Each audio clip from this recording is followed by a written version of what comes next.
here at the Parliamentary precinct is already a hive of activity. We know the State of the Nation address is largely divided into three parts in the main. We have, for one, what's going to be called a public participation process where there's a civil guard that's going to be involved. Then there's the military guard of honor, where the SANDF is going to essentially line the process where the president, I beg your pardon, is going to walk. And then finally, the third aspect of this all culminates with President Cyril Ramaphosa taken to the podium to finally give us a sense of what his plans are, first under the government of national unity, and of course his eighth after delivering his first SONA back in 2018. And the circumstances under which all of this is happening is very, very different. I mean, the last time the president spoke in SONA was in a context where the country was marking 30 years of our democracy. Many people, of course, speaking about Dinswalo on the other side of his address, this 30-year-old child born into a democratic dispensation and has, frankly, apparently, very different prospects to his or her own parents. This time around, of course, interestingly enough, many will tell you that it is going to be international or foreign policy issues that are dominating the discourse in the lead up to this year's State of the Nation address. If you've missed it, we've seen tweets already flying early this morning, around 2 a.m. Central African time. That's when we finally got a sense of what's taking place in the United States, with the Secretary of State mentioning that he, in fact, is not going to come to Johannesburg, despite what the presidency had said yesterday. So we'll get into all of that in just a moment. But let's bring in our first guest for you here on the agenda. He's the deputy chairperson, I beg your pardon, of the National Council of Provinces, Mr. Govender. Great to see you. Hive of activity. I'm trying to fight the temptation not to shout because of just how busy it is. You, without a doubt, have had your hands full for the past couple of months trying to get this to work as orderly as it has. But I want to start by just engaging you on the theme of this year's State of the Nation address.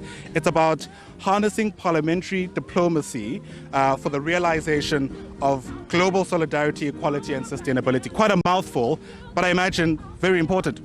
Good morning, Ayanda, and good morning to the viewers of SABC. I think, the theme has been very well thought out to ensure that we cover the different aspects of government. You're talking about sustainability, you're talking about international diplomacy, because international diplomacy is something that is right on the top of the agenda right now, if you look at what is happening across the world. So, sustainability in terms of ensuring that the GNU works well, that it is sustained throughout at least the next 5 years, and to ensure that we sustain services to the people of our country. Because very often we find that promises are made through executive statements and so on, but there's no follow-through to ensure that government actually delivers on what is being promised by the three levels of government in our country. So that is something that we will ensure from the NCOP, that we ensure that there is follow-through in terms of promises that are made to our people.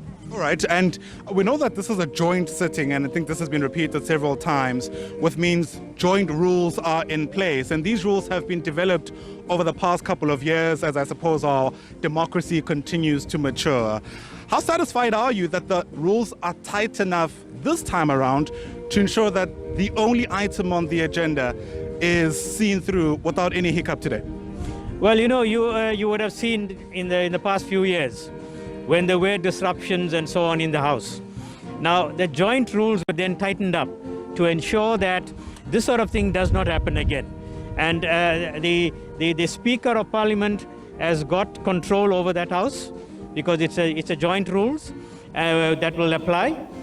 Together with the Speaker, you have the Chairperson of the National Council of Provinces, as well as the other role players that will be there.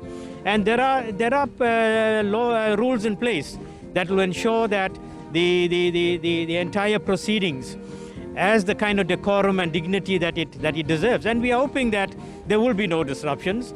We are hoping that we are a matured democracy now, and that there will be dignity in the House. So we don't expect anything to go wrong. Last year, the EFF snubbed the State of the Nation address, and that was because of a whole host of their own political issues, including the suspension of some of their members. From what we've heard them say since then, their approach is very different this time around. I think it's worth just outlining for the viewer what happens hereafter, because we are expecting a debate of the State of the Nation address as part of this ongoing democratic ecosystem, so to speak. Well, look, the State of the Nation address will take place tonight. Then different political parties have an opportunity to debate it Tuesday, Wednesday next week. There will be, every political party will be given an opportunity to air their views in terms of what they think of the State of the Nation address, what they think about the promises that were made by our president. Did he really assess and give an honest overview of the state of the nation? And also the promises that he makes, ensure that those promises are actually rolled out to the benefit of the people of our country. And the NCOP has a very critical role to play in that, because we have oversight over the 3 spheres of government. We have oversight in terms of what happens at all 9 provinces, because in the NCOP we have equal representation of members from the 9 provinces. So they can then go back to their provinces during the provincial weeks to ensure that what was promised by the executives of our country is indeed beneficial to the people on the ground.